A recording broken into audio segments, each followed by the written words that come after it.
Ladies and gentlemen, she's back in the building with brand new tunes and an EP on the way. One time for the one, the only Coco Jones. Hello. Yo, man, like a lot has happened in the last couple months. Yes. Brand new single. Okay. I See You. Big up on that. Thank you. I gotta say, you took us to church on that one on singles night. I am crying. You know what's crazy? My mom was like, "Did you write this for the Lord?" I was like, not exactly. He wasn't. I mean, it's always the Lord, but no. I was like, no, it's definitely a better relationship. But thank you, Mom. Thank you. It's such a different energy than the last record, though. I know. But you're showing range. You know, you're not a one-trick pony out here. I'm very much not. And I think also, too, that comes from, like, me being such an actor as well. Like, I can embody any type of thing. So what I'm really trying to do with this EP is, like, find my home. Like, where does my audience really, like, live for me? You know what I'm saying? Okay. Like, they could love I See You, or they could. I got some bops on my EP. You know what I'm saying? Talk about it. I'm just excited to see what everybody gravitates to. I'm actually going to have, like, a listening event here and just have some of Atlanta come out, some of that culture, and just see what they gravitate towards, because I feel like I can do so many different things. And I really just want to, like, when I get to this album, I really want to be centered, you know? Gotcha. Right now, I feel like I'm all over the place, which is fun, but I want to be centered, you know? Okay, I understand. Like, have we heard your favorite song yet? Oh, wow. It depends on the day. On the day, I'll be like, yes, for sure. And then on other days, I'm like, oh, you ain't heard nothing yet. It's hard. That's why I'm so glad that I have, like, this team behind me that has all this experience, because I just be going, you know what I'm saying? And one day I like this song, the other day I like this, I changed my mind, you know what I'm saying? I can't deal. Okay, I can't deal with myself. As you exist right now in this moment that we're having right now, what is your favorite Coco Jones song right now? Oh my gosh. Okay, so it's not out yet, I would say, right now. I See You is okay. This is why my favorite song ain't out right. Because listen, it's early right now. It's early in the morning. So I need a song to wake me up. And that's what I've been really striving for. When I go into the studio, I've been like, urgency. I want urgency. I want to wake up, you know? Like, I want people to hear it and wake up. So that's on the upcoming EP. Okay. Is there a song that Maxwell can do, that drop it low knee dance that he's been doing on the internet too? Like, is there something with some urgent energy like that? Oh, yes. My next song that's the focus track with the EP is going to get 5, 6, 7, and 8. Because that's another thing. Like, I feel like I've tried to, like, show a bunch of different sides of me. Like you said, range. So Caliber, and then I See You is like me tapping into my soul bag and really being emotional and vulnerable. And then my next song that will come out will be more like, just so y'all know, I can also perform my ass off. Okay. So check that. Yo, I love what I'm hearing. I also love what I've been seeing too. Now, you know, keeping it with music for a second, what's the song that you want to make that you haven't made yet? Man, that is a good question. I feel like every time that I go in the studio, I try to make a song that I haven't made, you know? I do feel like I don't want to put any limits on myself, so I would love to, like, have, like, a big Afrobeats type record. Country, because you know I'm from the South. And gospel too. Like, I want to tap into all of those places, you know? So, you know, everybody always talks about the EGOT, right? But I want to see somebody get a trophy for rap, R&B, country, and gospel. You know what I mean? Literally, why not? Because I feel like all of these songs too, they're just a combination of different inspirations. It's like, how do they even fit into one category anymore? So that's what I'm trying to do. Maybe that'll be me. Yeah, you know, so many artists now are like Swiss Army knives artistically. Like, you sang on this album, now you're rapping on this album, now it's like a mixture on the new joint. Yeah. And you're all over the place, big and small screen. Congratulations to season 2 of Tea and Coco, which I actually discovered a couple weeks ago as I was just, you know, piddling around on the internet. And you guys are doing a little bit of everything, because at first, based on the episode I first saw, I thought it was just a cooking show. Yeah. But then I saw an episode where you guys were playing hockey terribly. Yeah. Oh. Ooh, easy there. Easy, Tiger. It was because even in the title. I ate that competition up, okay? No, but I love Terrell. Actually, what's crazy is when I had done this video kind of explaining my journey in the industry, like the highs and lows, I got all of this support from this fan base that I didn't even know cared about, like, my life to this extent. And they blew Terrell up to be like, put her on your show. He has this huge platform, the Terrell Show, where everybody comes and they sing. They promote their songs and they sing. They play the singing game. It's like, if you got it like that, you go on the show and you sing live. Nice. You know what I'm saying? So I got on the show, and the engagement from that episode went so crazy that he was like, we got to do something else. So we created a show, and that was season 1 that you watched, which was us just in the kitchen. And then Walmart bought season 2. So we did it bigger. You know, Terrell, he only does big things. But yeah, we're doing season 2 of that. And on top of that, we're doing season 2 of Bel-Air. Yeah, so which other people, people also excited about? I mean, no one knew how great Bel-Air was going, because we always side-eye anytime we reboot anything or there's a sequel, but it was like a great sigh of relief when it was like, woo, it's good. I know. And it was a great sigh of relief for us too, because them 15-hour set days weren't. And me wearing heels, because Hillary always was in some heels. I hope y'all notice that. She never wore a flat. I never look at your feet. I'm sorry. Just keep it in a bucket of well, truck. I do. I'd be like, dang, oh, that was that heel. Man, they could put you in some Skechers. You know Hillary would never give that. All right. It's all in the name. Hillary. Hillary is crazy. Hillary Banks. Yeah, but I'm crying. Yeah, season 2 is coming out, and I will say, like, I really am pleasantly surprised with how much, you know, Will's company, Westbrook, Peacock, NBC, they're not playing.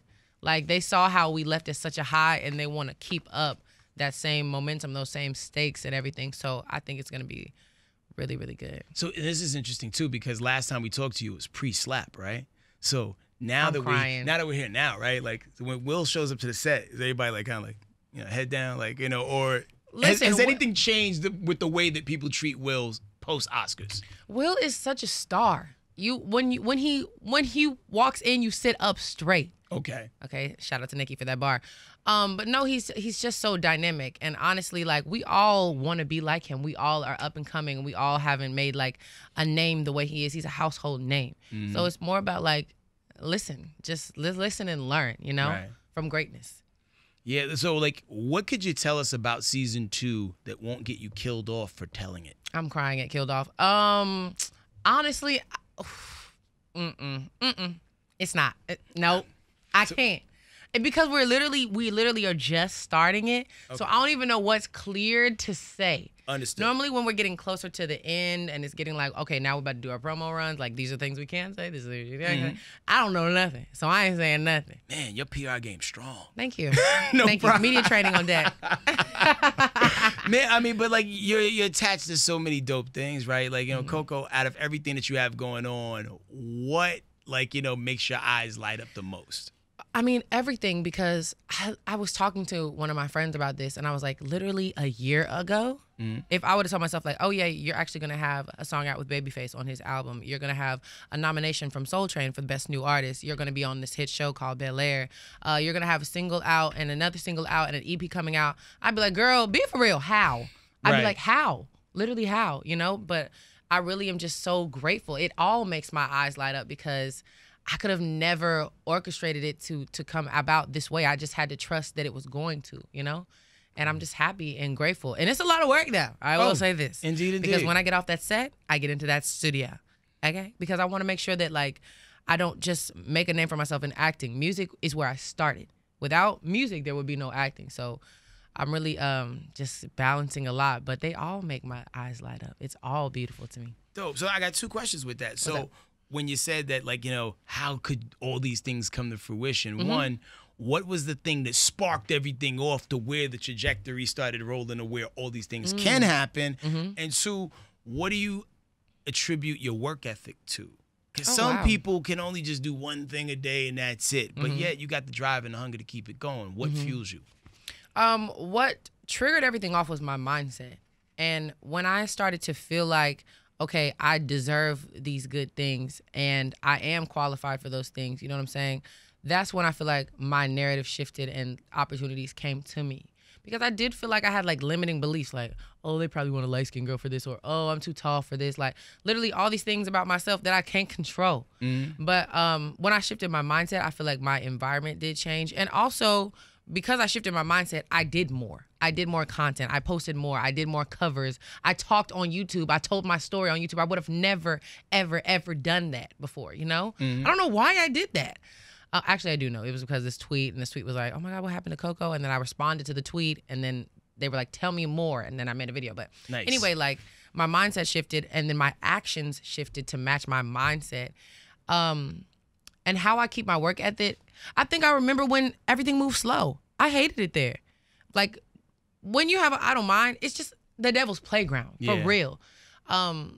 I don't like that. So even when I feel like, oh, I am kind of tired, like, oh, I could really just go home and call it a day. I mean, I've been here for 12 hours. Like, I feel like I did. I'm just like, no. What do I really want out of all of this? You know what I'm saying? Like, what is the end goal? So I got to put in that work to get to that outcome. Indeed. Well, Coco Jones, not all heroes wear capes. If you had to say so, what is your superpower? Wow. What is my superpower? You know what? I would say, like, being personable. I feel like I got that from my mom. She's very Southern Belle type. She can talk to a rock, and that rock would be like, oh, my God. You know what I'm saying? Like, she's just so kind and engaging, and you can feel her genuineness. And I feel like that makes people mess with you. Like, you can have a great work ethic, but be cold and mean. And it's just like, I don't feel it, But I feel like with me, like, I learned from her, like, look people in the eyes and talk to them, like, with your heart, you know what I'm saying? Yeah. And appreciate the human in everybody. And I feel like that is a superpower because you just connect with people differently. Yeah, it's such a thing. And, like, when people have a hard time engaging people, even making eye contact, it's like, yo, what are you hiding from? Are you okay? What's up with you? You know what I mean? And, it's such a psychology to it sometimes. Yeah. But, and also, assertive. Too, like, connection is everything. Like, networking is everything. People who be saying, oh, yeah, I did this by myself. I'm like, how? Ain't no way. Ain't no way. Because even right now, I wouldn't be sitting here if I didn't have this team who put together these interviews for me. Right. Somebody helped me make sure that I could travel here on time because my schedule is crazy. You know what I'm saying? It's everybody. It's everybody. And I want to make sure my whole team eat big time. Yeah, I tell people all the time, you look at a car and you think about the car as a solid body, but remove some of them screws. Okay. You know what I'm saying? Remove one screw. To the car. Yeah, see what happens to the car. Literally, like, just take the cup holder out. Where's your cup gonna go? Yeah, you got to hold it in your hand now. All right, now you drive with one hand looking goofy. Yeah, don't do that. EP is on the way. And it's called What I Didn't Tell You. Ooh. And the reason why I chose that title is because I feel like so many people have been like, oh, I didn't know you act. Oh, wow, you're Hillary. I'm like, oh, no. Here's what you don't know. Behind that camera is an artist, and I've been fighting for this. I've been hungry for this, and I've been living. I've been outside. Right. People don't be knowing I'm outside. They think just because I came from Disney that I just sat at my house. No, I was living my life too. Let's talk about your Disney roots really quick. What Disney show are you from? Well, basically, I did a lot with them. I did a talent competition with them. I did guest stars, and then what really put me on was Let It Shine, which is like the movie that I did that just popped everything off. Okay. So you've been about this star life for a long time. Like, you ain't no stranger to this? Oh, no. I would come back and forth to L.A. ever since I was 9. It'd be pilot season. Like, it would be like everybody's on summer break, and I'd be coming to L.A. to audition and get rejected. Hey, you got to get those no's so the yes means more when you get it, right? That's on period. And I was so crazy. It would just, like, not affect me. I'd be like, okay. On to the next thing. Okay. Literally. I remember one time I went into an audition, and I told them, I was like, so did I get it? They were like, oh, that is not how it works. I was like, oh, okay, let me know. Contact me. Do you remember what that audition was for? No, I have no idea. I just remember being like, them laughing. They were so caught off guard that I was like, did I get it? Am I hired? But in that audition space, do you find yourself auditioning against a lot of the same people sometimes? Like, let's just say if they're going for a certain type. Yeah, for sure. Oh, yes. If you're a black girl, you gonna see all the girls, Yo, I can tell by the way your eyes rolled when you said that, that there's a particular person that you probably saw a lot, and whenever you saw it, it's like, this bitch. No, it was not giving that. It was more like we catch up, like, hey, how's your family, da-da-da-da. Okay. And we grow up together, So, like, we've seen each other since we were literally, like, 8, 9, 10, and now we're grown women. Which is so crazy and cool and different. But, yeah, you see the same people because you're in kind of, like, your niche, Yeah. And I wouldn't look at it like bad. I think like it's more like when it's for you, it really is for you. And for every opportunity, there's a learning experience. Even if you don't get it, it's like, why? I was always the type, like, what was the problem? Like, what didn't you like? I'm very much like a constructive criticism. I don't care if it hurts me a little bit. Right. If it gets me to where I want to go in life, what's up? You know? Yeah, that's key. Now, things I didn't tell you. Coco Jones, that is your real name, correct? No. Oh! See, you didn't tell us that. I know. Well, you know, people have been finding that out. I think Babyface, they had my actual government name on there originally.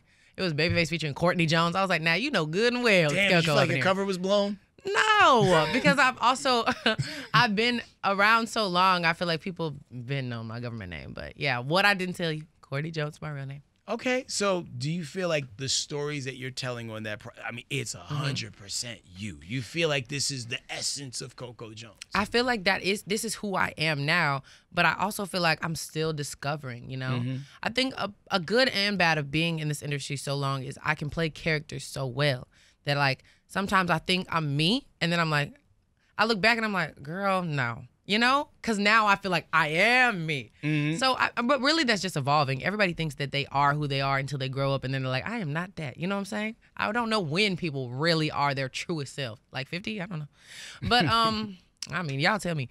But yeah, this is who I definitely am right now. You know what I'm saying? These are the things that are important to me to say, and the things that I'm going through in life, the good and the bad. So yeah, that's me right now. All right, Coco Jones in the building, new single, I See You, stream it everywhere you're stealing your music from. And you are such a picture of intelligence. Thanks. You know what I'm saying? Confidence, poise. Like, what kind of student were you in school? Oh, well, first of all, I was very much giving homeschool because I was trying to work. You know, I was on sets. But I would get in trouble a lot for singing. Really? Like, pretty much every day. Did you feel like you missed out on things because you were doing homeschool? I did. I definitely feel like I missed out on, like, what the rebel cool kids was doing. You know what I'm saying? Like, when I really got around kids, I was like, oh, yeah, we doing this? That's what we're getting into? I'm a little new to it, not true to it.